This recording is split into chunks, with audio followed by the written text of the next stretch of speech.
Okey, bismillahirrahmanirrahim. Assalamualaikum warahmatullahi wabarakatuh dan salam sejahtera. So, hari ini saya akan berkongsi kaedah-kaedah untuk membuat sedikit analisis spasial dalam QGIS. Okey. So hari ini kita akan tengoklah beberapa analisis, tak semua, kita akan tengok sikit.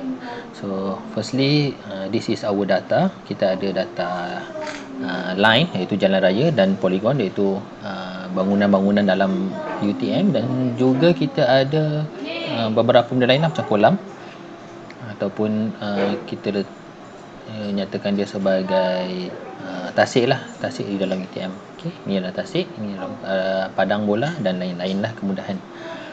Okey, so hari ni kita tengok untuk analisis spasial ada dua jenis, satu untuk raster dan satu untuk vektor. Okey, kalau tengok atas ni kita ada raster dan vektor. Okey, untuk raster ada beberapa. So georeferencer kita telah bincangkan dalam siri lab exercise sebelum ini. Okey, ada juga raster calculator, kita boleh calculate untuk raster, boleh align balik raster. Dan untuk analisis ada banyak jenis, aspect, fill, grid, hill shade, near black, proximity, roughness, sieve, slope dan sebagainya. Begitu juga kita boleh letakkan projection untuk data raster. And then kita ada yang lain ni, extraction dan conversion lah, conversion daripada beberapa jenis data. Okey, dan kita boleh convert format data tu, ada contohnya macam JPEG kepada TIFF, TIFF ataupun kepada PNG dan sebagainya ikut keperluan. Okay, ini lebih kuranglah analisis untuk raster. Begitu ini untuk analisis dalam vektor pula, kita menggunakan ni tab yang vektor ni, dan kita ada 5 kat sini: geoprocessing tool, geometry tools, research tool, analysis tool dan data management tools. So hari ni kita akan tengok buffer ni, buffer dan sedikit clip. Dan kita akan tengok centroid, serta kita akan cuba merge lah. Okey, merge line. Okey, so untuk buat buffer, kita boleh klik pada vector, geoprocessing tools dan pilih buffer. Okey, buffer yang pertama yang akan kita buat adalah berdasarkan jalan raya lah, jalan yang ada di dalam data kita. Okey, pastikan first kali kita ada tengok sini ada dua tab, ada parameter dan juga log. So ini pilihan-pilihan parameter yang kita akan gunakan lah sepanjang analisis. And then ni log ni adalah proses yang dilakukan di sebalik apa yang sistem ni buatkan untuk kita lah. Okay, so untuk yang pertama, untuk buffer, contohnya adalah kita ambil jalan. Okay, jalan, and then kita select distance dia sebagai 15 meter. Contoh 15 meter segmen. And then untuk end capstan ni, ini adalah untuk di hujung line tu, apa ni bentuk dia punya line dia, sama ada kita ada round, flat atau square. Okay, untuk analisis ni kita gunakan flat lah, ataupun kita gunakan square lah. Kita akan gunakan square untuk analisis ni. Okay, untuk join style kita pilih round. Okay, and then untuk meter limit kita just biarkan dia default. And then kita pilih dissolve result. Okay, kalau dissolve ni maksudnya di hujung-hujung line dia ada banyak line ni, gabungan satu jalan dia adalah gabungan beberapa line yang kecil. Contoh kita tengok kalau kita buat selection. Okay, contohnya macam jalan ni, pilih jalan. Okay, kalau kita pilih, tengok jalan ni hanya sini sampai ke sini saja, tapi di jalan yang sama dia ada satu lagi segmen yang lain. Okay, slot yang lain. So maksudnya untuk jalan yang ini dia mempunyai dua segmen. Okay, contoh yang lain macam jalan ini. Okay, satu segmen, dua segmen dan banyak lagi lah. So untuk dissolve ni kita akan dissolve antara ni segmen, tapi tak apa, kita biar dulu. Untuk yang first ni kita biar dulu dissolve. Okay, and then untuk kita punya ni, kalau kita tak nak save lagi, kita boleh create temporary layer, ataupun lebih baik kita save sebagai new layer lah. So kita pilih, klik yang 3 ni, and then kita pilih save to file. Okay, simpan dalam kita punya folder yang kita nak. So buffer jalan 15 meter, buffer kita boleh buat buffer jalan 15 meter lah, tadi kita buat 15 meter kan. Okay. Okay. So dalam kes saya dah ada data ni, saya nak akan just remove je lah, kita replace je lah. Okay. Dan selepas settle ni, check semula. Okay, input layer apa. Okey, kalau kita ada selection, contoh macam tadi, kita select ini, dia akan buat buffer untuk yang kawasan ini saja. Kalau kita pilih tick selected features only. Okey, kalau tak dia akan pilih semualah. Semua feature dalam jalan raya lah. Okey, dah settle, check balik distance 15 meter. Dipastikan dia punya unit dia adalah meter, bukan kilometer, feet, miles atau yard. Pastikan meter. Kita nak tengok, okey, dari sepanjang 15 meter daripada jalan raya di dalam UTM ni apa yang ada kan. Tu contohlah. Okey, kita klik run. Okey, kita tengok dia akan tunjukkan log. So log ni apa yang berlaku di sebaliknya dan apa algoritma yang digunakan lah. So dia ada dissolve, false dan sebagainya lah. Ini pilihan-pilihan yang kita masukkan tadi, input dia, dan dia akan punya execution dia dalam masa 0.3 saat sajalah, tak habis 1 saat pun. Okey, kita boleh close dan dia tengok. Okey, ni contoh yang saya cakap tadi, kalau dia tidak dissolve, yang kita dah bincangkan dalam sebelum ini, so dia akan jadi pecahan-pecahan dia, satu segmen. Okey, kita naikkan jalan ke atas, tengok. Okey, ni satu segmen, dia akan tunjuk ni dia punya penamat segmen dia dan penamat segmen dia. Tengok betul tak? Silap. Pilih selection, kita pilih jalan dan kita buat selection. Okey, so maksudnya ni jalan ni tamat dia kat sini, so dia akan jadi square di hujung dia.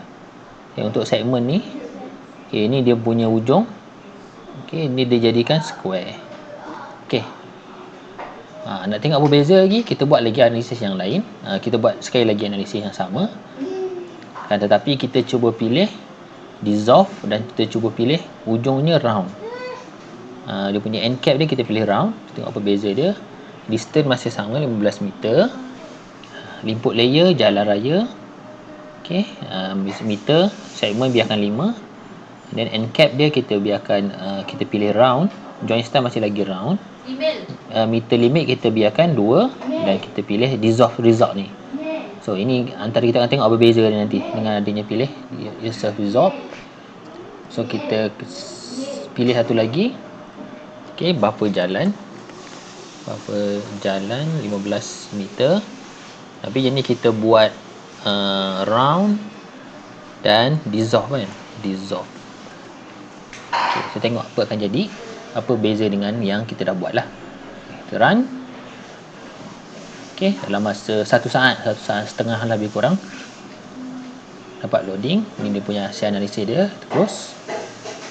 Okay, kita tengok okay, kalau kita tukar dia punya jenis dia kepada outline, kita pilih color red ataupun kita pilih cyan lah.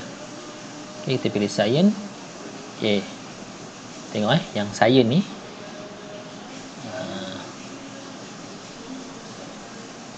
mana buffer. Okay, ini buffer yang kelabu tadi. Okay, buffer ni tadi kita tidak dissolve. Bila antara segmen dengan segmen tu dia akan nampak lah dia punya ujung dia di mana. So dia tak berapa nak cantik lah. So kita tengok di sini, tengok dia punya ni round. Tadi kita pilih round kan, dan kita pilih dissolve. So dia punya perbezaan ni nampak jelas lah. So buffer dia lebih cantik dan digabungkan antara kesemua poligon-poligon untuk ni lah. So kita tengok satu UTM. Cantik jugalah kan. So okay, itu yang pertama lah untuk buffer. And then contoh yang lain, cuba kita buat clip. Kita nak tengok bangunan mana yang berada dalam jarak 15 meter ni daripada jalan raya. So kita pilih tadi jalan, kita pilih buffer jalan 15 meter round, dissolve tadi. Dan kita cuba pilih collage. Okay, pilih collage. So kita nak tengok sini adalah, kita akan tengok bangunan collage yang berada 15 meter dari jalan. Okey, college 15 meter jalan. So maksudnya college ini berada 15 meter daripada jalan. Okey, so kita cuba run. Okey, agak lewat lama sikit, agak lambat. Okey, so 3.93 saat. Okey, kalau kita close, okey, kita akan tengok di sini. Kita nampak kan? Kita zoom in kawasan college. Okey, kita tutup bangunan college. Okey, ini adalah pecahan bangunan kolej yang terkena kepada jalan raya 15 meter daripada jalan raya. So maksudnya katalah nak besarkan jalan, inilah bangunan-bangunan yang akan kenalah kepada jalan raya. Nak besarkan jalan kan. So ini adalah kawasan-kawasan ataupun bangunan, lot-lot bangunan yang terkena lah. Okey, dia akan buat satu selection semua sekali. Alright. Okey, itu adalah clip. So itu kegunaan clip lah. So yang pertama adalah buffer, yang kedua adalah clip. Okey, boleh juga tengok tadi kalau dissolve dia akan gabungkan lah, cuma kita tidak ada maklumat ni. Boleh nak buat, tadi tengok yang buffer jalan ni kan dia tidak dissolve. Buffer jalan yang pertama tu tak dissolve, kita cuba buat. Okey, cuba dissolve je. Kita masukkan collage, buffer jalan 15 meter. Okey, kita create dia punya layers temporary. Buffer jalan 15 meter.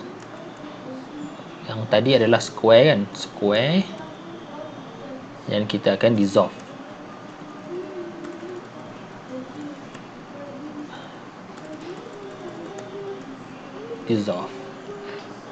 Okey, so kita cuba run. Okey, close, kita tengok square. Alright, kita tengok okay, zoom in, nampak. Okay, ini tadi buffer jalan 15 meter yang tak dissolve maksudnya setiap segmen ni ada dia punya polygon keliling dia, buffer dia kan. So bila kita dissolve, so dia akan gabungkan semua dan menjadi polygon yang cantik lah. Cuma kita perhatikan juga perbezaan dia dengan yang round. Kalau kita pilih round dengan square kan. Okay, kalau satu lagi tadi kita ada end cap ni kita ada flat. So flat ni dia terus mati di hujung sini. Okey, nak tengok ke? Boleh. Tak ada masalah. Kita pilih vector, buat buffer jalan, kita pilih 15, 10 lah. So nanti baru nampak dia punya perbezaan dia. End cap kita pilih flat dan kita dissolve. Okey, save to file. Buffer jalan 15 meter, flat, dissolve. Okay, run. Okay, close. So tengok flat, dissolve, kita letak di atas. Nampak? Okay, bila dia jarak dia 10 meter je, dan dia bila flat di hujung dia tidak akan ada square. Kalau square dia macam ni, kalau round dia akan macam ni, dan bila flat dia akan mati setakat di hujung line saja. Itu antara perbezaan dia lah untuk buffer, jenis-jenis buffer. Okay, kita dah buat cerita pasal buffer tadi, buffer, clip dan juga dissolve. Yang lain-lain ni kita akan buat kemudian. So seterusnya saya cuma nak ajar centroid lah. Okay, centroid ni maksudnya kita nak mencari titik tengah bagi satu-satu polygon. So boleh gunakan untuk polygon sahaja. Okay, contoh saya ambil bangunan utama. Okay, create centroid for each part. No, just create a centroid. So kita kali ni cuba tengok temporary layer ni, kita biarkan je. Okay, dan kita run. Okay, so tengok di manakah dia centroid ni. Zoom to layer. Sorry banyak dah dia punya ni. Okay, kita tengok, kita tutup buffer. Okay, jalan. Okay, tengok ini bangunan yang kita pilih tadi. Okey, bangunan utama, dan dia dapat titik tengah dia. Okey, titik tengah untuk centroid ni. Okey, so ada 1, 2, 3, 4 je lah dalam kes ni. So ini hanya boleh dibuat untuk polygon saja. Okey, so kita cuba pula untuk collage. Kita on collage. Ada collage yang banyak ni, nak tengok banyak bangunan kan, nak tengok point, banyak center point dia kita boleh dapat. Vector, geometry tu centroid, dan kita cuba pilih collage, and then kita run. Sebab yang lain dah tak perlu haus kita run. Okay, close, kita tengok okay, warna dia tak menarik sangat. Okay, cuba tukar warna hijau. Okay, oh tak nampak. Kita cuba tukar warna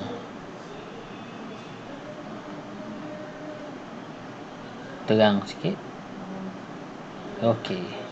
Okey, nampak dia ada point dia. Okey, ada titik tengah lah untuk semua college. Okey. So rasanya itu saja yang boleh saya ajar.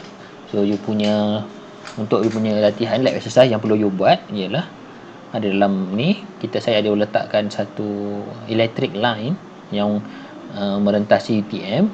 So you all kena buat buffer lah untuk 30 meter, 50 meter dan 100 meter. Tengok bangunan mana yang terlibat dalam kawasan buffer tu. So contohnya macam bila nak buat yang baru, transmission line yang baru ni, okey, kawasan mana yang kena, ada apa risiko dia. So untuk tahu risiko kita kena tahulah bangunan mana yang kena. So itu antara you punya lab exercise lah untuk kali ni. So itu sahaja untuk lab yang keempat, kelima ni. So terima kasih banyak-banyak. Assalamualaikum dan jumpa lagi.